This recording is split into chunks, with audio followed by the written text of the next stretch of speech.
السلام عليكم ورحمة الله وبركاته. ازيكم عاملين ايه؟ يا رب تكونوا بخير. بقالنا فترة كبيرة غايبين على بعض، بقالنا فترة كبيرة ما صورناش وما اتكلمناش وما قلناش نعمل ايه ونذاكر ازاي. الناس اللي قصرت معاهم جدا بتوع اولى وتانية ثانوي، بس والله كان غصب عني. ناس تالتة جايلكم النهاردة فكرة جامدة، بس قبل ما نتكلم كده وقبل ما نقول اي حاجة هنحسب الاول للسنة كام يوم في تالتة ثانوي. مش بقولهم علشان تكون خايف او علشان تكون قلقان او علشان تكون مضطرب، لا، علشان تكون عارف انت بتعمل ايه وايه اللي فاضل وايه اللي لسه بالظبط ما يقرب من 170 يوم. ال170 يوم اللي باقيين هنكملهم مع بعض بإذن الله. بس قبل اي حاجة وزي ما تعودنا كل مرة، ممكن تكونوا نسيتم كده فيلا نفتكر بسرعة.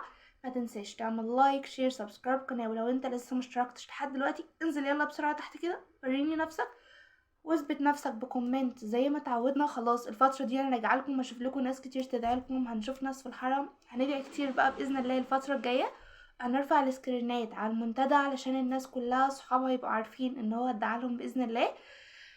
يلا نبدأ نشوف احنا هنتكلم في ايه، لان انا راجعه بقوة كده وحماس ومحتاجة منكم اراء وافكار كتير عشان نرجع اقوى من الاول بمراحل.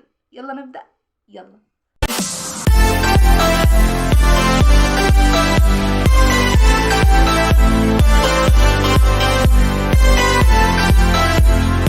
الفترة اللي فاتت عدت وانا ما كنتش مهتمية بيكو ولا مهتمية باي حاجة بصراحة. ناس كتيرة بعتتلي ان الوقت بيعدي، انا وقفت الكامبات مرة واحدة، ما بقيتش بعمل لا اولى ولا تانية ولا تالتة ولا بقيت بعمل كامبات خالص اصلا، ولا بنزل مراجعات ولا اي حاجة من الحاجات دي. ناس كتيرة بدأت تسألني ليه وقفتي، مش هتكملي معانا، مش هتستمري معانا. حتى انا وقفت الفيديوز هنا. اول حاجه انتوا كنتوا شايفين الاحداث اللي بتحصل سواء في فلسطين ودلوقتي في السودان، ربنا معاهم يا رب. فاوريدي كل اللي كان بيحصل كان فيها عوامل نفسيه كتير بتاثر على الشعب المصري كله، مش انا لوحدي ولا شخص معين لوحده. تاني حاجه ما كانش فيه تفاعل كويس، تقريبا الناس كان لسه في حماس البدايات كده، فالناس واخداها جد جدا.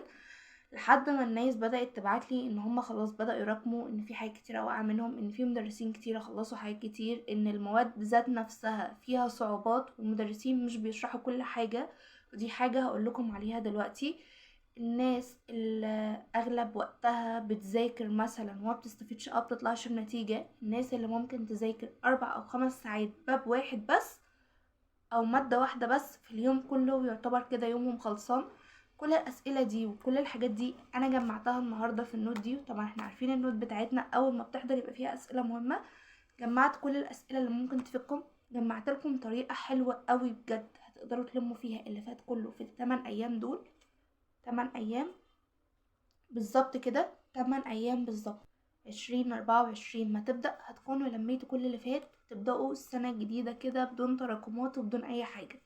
طب ايه الطريقة وايه كل ده؟ تابع معايا الفيديو بقى واحدة واحدة كده، وكل سؤال هنرد عليه. السؤال ده عندك وعندك، عندكم كلكم، الاسئلة دي بتدور حواليكم. حتى لو انت مش بتصرح بنفسك فالسؤال في دماغك، لان الاسئلة دي ومش مع الدفعة بتاعتكم بس، لا، الأسئلة دي بتتسأل ليا من زمان جدا، من الدفعة اللي فاتت. بس الفرق ما بينكم وما بين الدفعة اللي فاتت ان انا بدأت مع الدفعة اللي فاتت في شهر 3 تقريبا. طيب ايه اول سؤال اتسألته ما زلت بتسأله؟ السؤال ده اتسألته في شهر 7، في شهر 9، في شهر 10 و11، الفترة اللي اختفيت فيها، وما زلت بتسأله لحد امبارح. بس بقى اللي بتاخد مثلا وقت طويل في مذاكرة جزء بسيط، لا انت معلومتك بتدخل جاهزة، الذاكرة طويلة المدى هتفضل معاك سنة واتنين وتلاتة. هنتكلم بقى عن النسيان وكل الحاجات دي مع بعض، يعني الحاجات دي احنا بنتكلم كملخص عام كده ردا على الأسئلة. طيب تمام، يعني الناس اللي بتذاكر وقت قليل ده الذاكرة بتاعتهم تبقى قصيرة المدى يعني كده خلاص؟ لا، انت ممكن بقى تثبت معلومتك من خلال المراجعة عليها مرة واتنين وتلاتة، او تحل عليها كتير او تكتب كتير. اتكلمنا في النقط دي، نيجي بقى لتالت نقطة عشان نتنقل لموضوعنا الاساسي. هل انا وقفت الكامبات؟ لا، انا موقفتش الكامبات، انا هبدأها من جديد، لان الفترة اللي فاتت كان خلاص بقى المناهج لسه في بدايتها وكان الكامب بيجري. هنبدأها من جديد، خاص الترم الاولاني يعتبر كده مدرسين كتير قفلوا امتصاص المناهج، والناس اللي كتبها بيبقى ترم واحد او مودها ترم واحد ولنفترض زي الانجليزي مثلا عندك 6 units بس، فبالتالي الدنيا فيها كويس، فهنقدر بقى نقسم ونقدر نشتغل بناء على كده. طيب نيجي بقى لسؤالنا الاساسي، هل انا هقدر الم المتراكم في ال8 ايام اللي موجودين بس؟ هتقدر، وبطريقه سهله وسلسه جدا. انا هقولها لك شفوي، ولو عايز تبقى معايا انا هسيب لك اللينك تحت في الديسكريبشن او في الوصف تحت، روح وشوف بقى، وهتلاقيني كده ماشيها واحدة واحدة، وهنبدأ نتابع مع بعض. وهبدأ كل يوم الصبح وكل يوم بالليل اشوف الصبح المهام اللي انت المفروض هتعملها، وبالليل المهام اللي انت المفروض خلصتها، وهبدأ اتابع معاكم واحدة واحدة زي الدفعة اللي فاتت بإذن الله. تمام. ولنفترض عندك خلصت في العربي وحدتين نحو وكم درس أدب وكم درس قراءة. ولنفترض في الكيمياء خلصت 3 فصول مثلا. ولنفترض في الجيو خلصت بابين مثلا. ولنفترض في كل المواد دي خلصت أجزاء معينة. هنبدأ بأول مادة، بس الجدول اللي أنا هقوله أو الكامب اللي أنا هقوله هيحتاج حد يقعد على الكتاب، حد عنده عزيمة وإصرار إن هو يلم اللي فات. انت خد بالك ان الوقت اللي معاك قبل ما السنة تبدأ مضغوط. في كامب تاني او طريقة تانية انا هقول عليها لو محتاجينها، هتبدأ معاك وتقعد معاك 20 يوم، مفيش اي مشكلة، وهتبقى سهلة برضو، تبقى قليلة عن الضغط ده. اللي انا هقوله هيبقى فيه ضغط شوية. طيب تمام. عندك الكيمياء مثلا، ولنفترض خلصت بابين، هتاخد الدرس الاول من الباب الاول مع الدرس الاخير من الباب التاني، وهتمشي تسلسل كهكذا. في اقل من 5 ايام هتكون خلصت البابين. طيب تمام. نيجي للفيزياء. هتعمل نفس الحوار بالظبط، انت معاك 8 دروس في اول فصلين. طيب العربي حلو شوية، هيبقى درسين ودرسين. احنا قلنا عايزين حد هيقعد على الكتاب هيحل كتير. طيب باقي المواد، نفترض الديناميكا مثلا بالكتير او ممكن يكونوا خلصوا 1 أو 2، هتعمل نفس الحوار. طيب الانجليزي خلصنا الترم كله، كل يوم يونت يا سكر. طيب يونت ازاي مع المواد التانية دي صعبة. لا ده انت هتفصل بقى باللغة. يعني انت هتاخد مثلا مادة ولنفترض زي الكيمياء، لو ادبي مثلا جغرافيا، لو علم رياضة مثلا هتاخد ديناميكا، علم علوم هياخد جيو.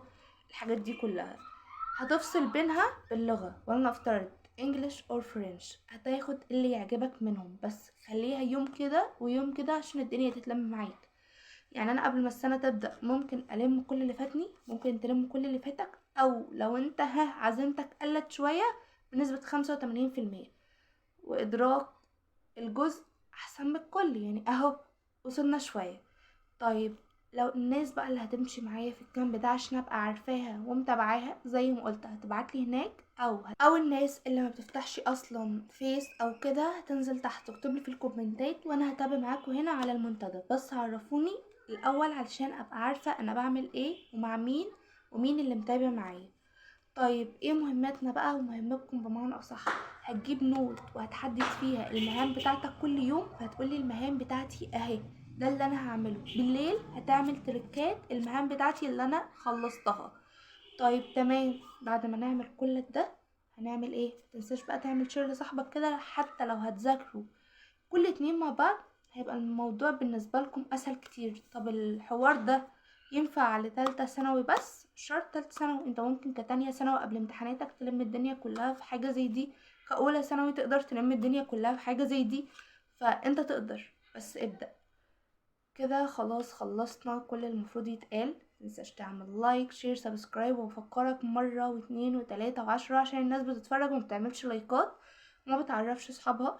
انزل تحت اكتب لك دعوة حلوة يلا عشان اشوف لك حد يدعي لك من الحرم المكي بإذن الله. اشوفكم على خير في فيديو جديد ان شاء الله، ومش هنطول الغيبة، هنبدأ نرفع كل يوم، بس تحت انزلوا ادوني افكار جديدة يلا عشان اقدر ارفع لكم كل يوم فيديوهات جديدة.